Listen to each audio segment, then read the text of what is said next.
Le département de la Côte d'Or souhaite devenir un laboratoire français des modes de vie de demain. Le projet Futur 21 vient d'être lancé. Objectif, soutenir des initiatives qui pourraient bouleverser notre vie dans le futur. 4 secteurs sont principalement visés: l'alimentation, la consommation responsable, la santé et le bien-vivre, et enfin le logement.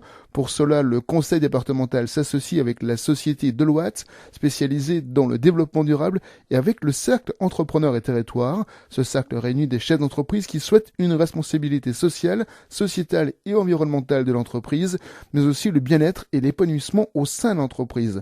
Pour François-Xavier Dugour, le premier vice-président du conseil départemental, ce projet Futur 21 est donc un moyen de valoriser la Côte d'Or en ouvrant le territoire à divers projets. Il est au micro d'Hugo Sastre. Le monde est en train d'exploser, il y a beaucoup de révolutions, d'évolutions, d'innovations, à la fois portées par des entreprises, des petites ou grandes, mais aussi par des acteurs publics. Simplement, ces projets d'innovation, utilisant en particulier le numérique, mais pas seulement, ils ont besoin de terrain d'expérimentation, de phases de pilotage, de phases d'essai. Et notre idée, c'est de proposer la Côte d'Or comme ce territoire d'essai, d'expérimentation, de laboratoire. La Côte d'Or, elle représente un peu une petite France. C'est-à-dire qu'elle est à la fois urbaine et rurale, elle est pas très loin de Paris. C'est un territoire qui a énormément d'atouts géographiques et humains.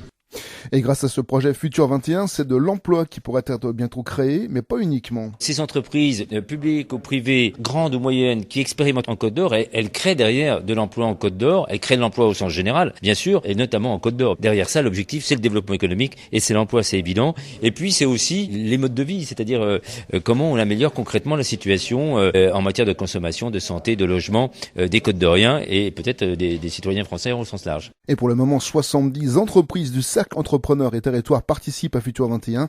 Un appel à projet est lancé pour étudier de nouvelles candidatures.